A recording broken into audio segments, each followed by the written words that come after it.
Heading is On Earth, People Are Not What They Seem.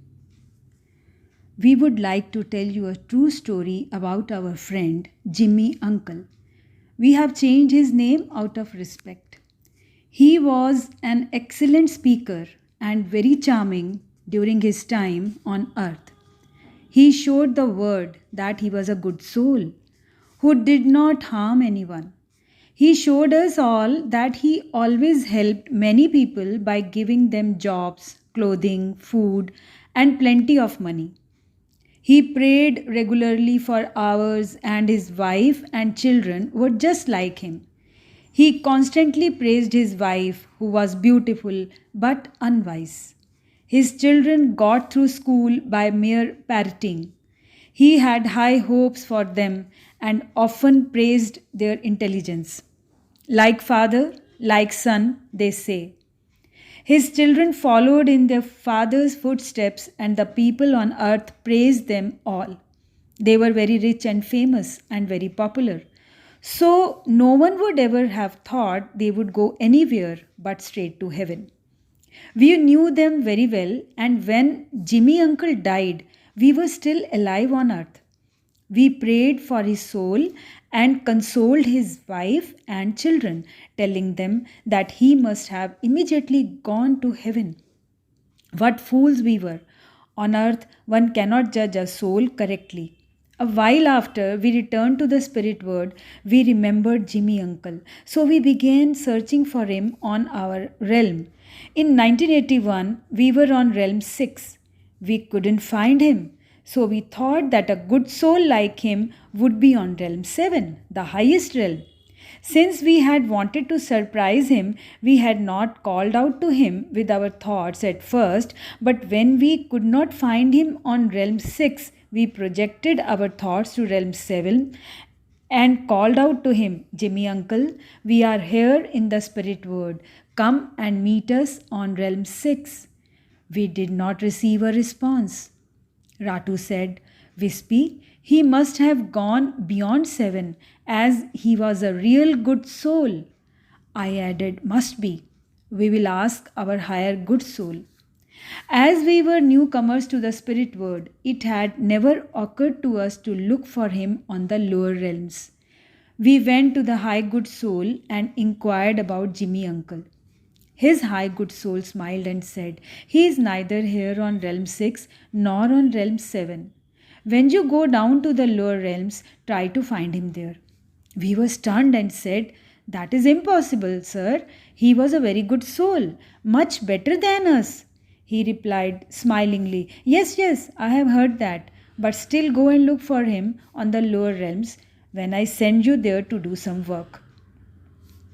We felt bad and wanted to tell his high good soul all about Jimmy Uncle and the good deeds he had done on earth.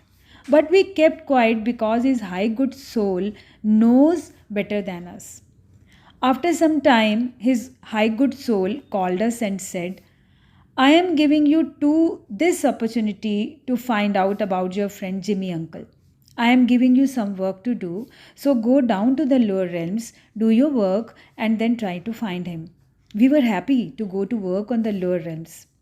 After finishing our work on realm 3, we called out to Jimmy Uncle, but there was no response. We were happy, so we came back to our own realm and told his high good soul. His high good soul laughed and said, Wispy and Ratu, I want you to find him so that you can learn something that will be tremendously good for you. So I give permission and protection to you both. Go to realm 2, find him, talk to him, and ask him why he is there. We were very surprised and scared as we had never been sent lower than realm 3 for work. His high good soul assured us that we would be protected and sent us down. The protection was excellent and no one could see or harm us. We went searching for Jimmy Uncle in that dark, horrible place. It was a shock to find him there in this state. Stunned and miserable, we became visible only to him and he was surprised to see us. He felt very ashamed that we had found out what a bad soul he was. What could not stop ourselves from asking, what did you do that brought you here, Jimmy uncle? And he poured out his story. It was a terrible story, and it was so startling that a man like Jimmy uncle, so popular, nice, and good on the outside, was so terrible and mean within. May 14, 1981. Jim's story continued. You cannot fool God Almighty. Jimmy Uncle's story was so terrible, it was unbelievable. We could not believe it because we had always idolized Jimmy Uncle. He was always donating to charities, helping the poor, and had been a loving and friendly man. In Jimmy Uncle's own words, here is his story. Wispy and Ratu, my dear friends, you thought I was a beautiful soul. You believed what I showed the world, and I believed it too. I believed that all of my horrible sins had been pardoned by God, as I was doing all of those good things just to reach heaven after I died on earth. I gave money to charities and did good deeds, thinking I would not be punished for my sins. But I got what was due to me. I fooled myself and the earth word, but no one can fool God. God can never be fooled. To start with, I began my life as the son of a very gentle, loving lady who did not even have any bad thoughts. My father was a crook. He harassed my mother and forced her to act wrongly. He was a very selfish man and was even cruel to us. He forced us all, my mother, brothers, sisters, and myself, to act wrongly.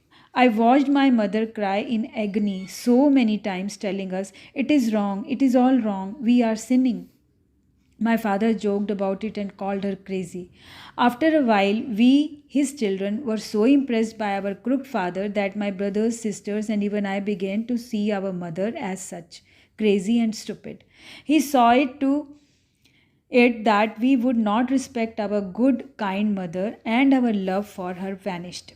My mother was absolutely miserable seeing her children following in their father's footsteps.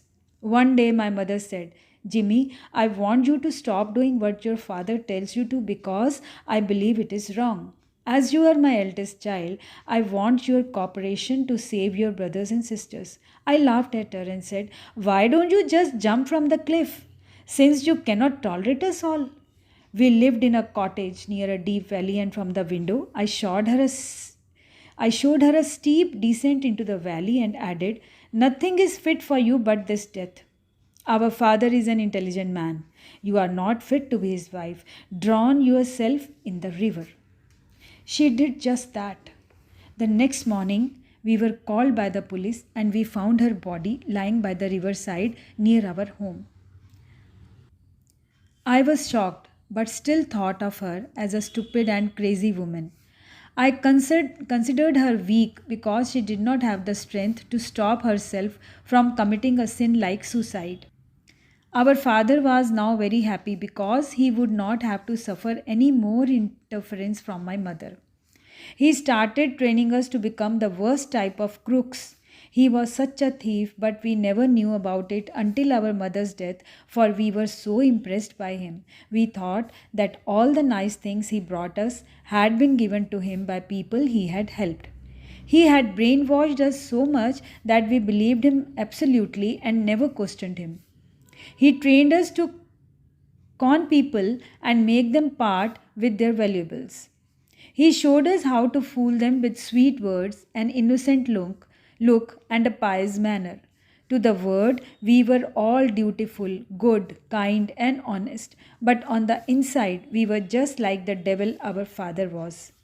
Having taught us all these horrible things, even how to kill without leaving behind clues, he retired telling us since he was the head, he had a right to all the booty. He showed us boys how to approach old, widowed, or lonely ladies, win their love, make love to them, and then take whatever they had, leaving them to a life of despair and poverty. He said with pride that he had done this to many women and had never been caught by the police. In fact, no one had ever even pointed a finger at him. We thought he was so great, intelligent, and brave to have done such things that we must follow his example. May 15, 1981. Jimmy's story continued. God's justice always catches up. For a few years, we all did whatever our father told us to. We worshipped our evil father. He took us deep down to the darkest hell. We were really happy living in admiration of him. His brainwashing did not let us think straight, and we never realized at that time what devils we were. After a few happy years, our father began to suffer from a fever. Doctors said they could not diagnose what was wrong with him, so one of them told us to have his blood analyzed. They found sugar in it, so we were told to put him on a strict diet. He was very particular about his health, so he did what the doctors told him. After a few months, he felt a little better, and so he went out alone one day, but met with an accident. Both his legs and one hand had to be amputated. There was no other alternative. God's justice had begun, but like fools, we blamed God for harassing our beloved father. After some time, doctors detected cancer in his lungs. Just as before, we blamed God but went on with our horrible work. My sisters looked after our ailing father. The pain was unbearable and he became very weak. Yet he would thrash many sisters with a long whip because he could not bear the pain. Our father abused us all, blaming us for his suffering. He shouted that we had neglected him and that we were very selfish. Our priest heard about our father's illness, his unbearable pain, and came to our house. As usual, my father welcomed him, asking, "Why am I suffering so much when I have never hurt a soul, have done only good deeds?" The priest never knew how evil my father was, so he prayed and asked God Almighty to help cure my father. After that day, he would come to our house every evening at 5 o'clock, so we all prepared for his visit and became virtuous, good souls just before 5 o'clock. One day the priest happened to come earlier. When he entered the cottage, he heard my father using absolute rotten language to my sisters, blaming them for his suffering. He even mentioned how a dying old woman cursed him so that he would suffer horribly, and he in turn cursed her, and many others who had cursed him. The priest was shocked. He turned and left without even announcing himself. The priest was an intelligent, pious man. He deduced that my father was evil and that he might have corrupted us as well. May 16, 1981. Jimmy's story continued. God is always watching. The priest was a really intelligent and straightforward man. He spoke to a police officer and asked him to find out everything about our family. By and by, the police found out almost everything. They got all the information, but unfortunately, they had no proof. They did not know what to do. Meanwhile, my father's condition was worsening. He now felt unbearable pain throughout his body and his diabetes had worsened. He also suffered skin eruptions which broke all over his body. His temper grew worse and the sight of him was unbearable. He began throwing whatever he could lay his hands on, abusing and cursing us. The priest knew all about this as he was watching us all closely without our knowledge. One day he came by when all of us were home, as our father's condition was very grave. We were all in his room, so he came straight in and said quietly, "Look here, you will all see a miracle." And he added, looking at my father, "Calm down and watch this miracle." He picked up all the objects from around the room, objects that could be thrown by our father, and ordered us to take them to another room. We took everything to the other room, thinking that the priest would somehow miraculously cure our father. He made sure there was nothing around that could be used against us, and he then made us sit around our father. As we were all under the impression that our father was going to be cured by some miracle, we never thought that the priest would perform an extraordinary miracle by fooling us all. We who had fooled several people for many years. We sat around our father on his bed, and the priest stood at the door. He began his prayer, loud and distinct. Then he requested God to help us all. After that, he paused and began telling my father's evil and cruel story. At first, my father shouted, cursed him, and used horrible language. We tried to stop him, but we couldn't. At this point, we saw a few policemen appear behind the priest, guns in their hands. Don't blame God Almighty, you evil people. This is the right punishment for you, you cruel man. You are getting your dues, said the priest. He continued, only God knows how much more you will suffer in hell for your horrible sins. You cannot fool God Almighty. You have fooled us all very well, even your own children. You have made them as evil as you are. It is you who ruined your wife's life and forced her to commit suicide. You wanted her out of the way so she could not influence your children to be good and fight you. You took the trouble to make sure we would have no proof, but you forgot that God Almighty does not need proof. This is His justice. Listen, children, stop all your evil ways and repent before it is too late. Always remember that God Almighty does not need proof. He can never be fooled and no one will escape His justice. So turn back while there is still time.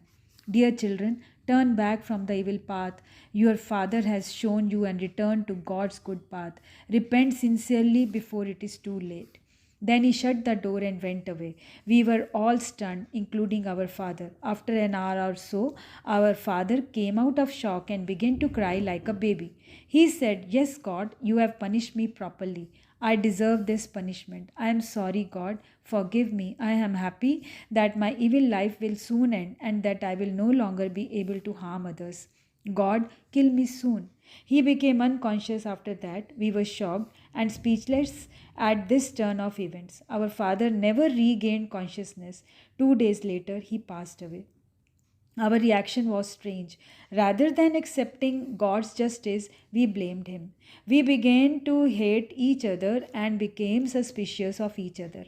My youngest brother left home without taking anything. After that, I left taking with me all the money and jewelry that my father had made me keep in a secret place because I was his eldest favorite child.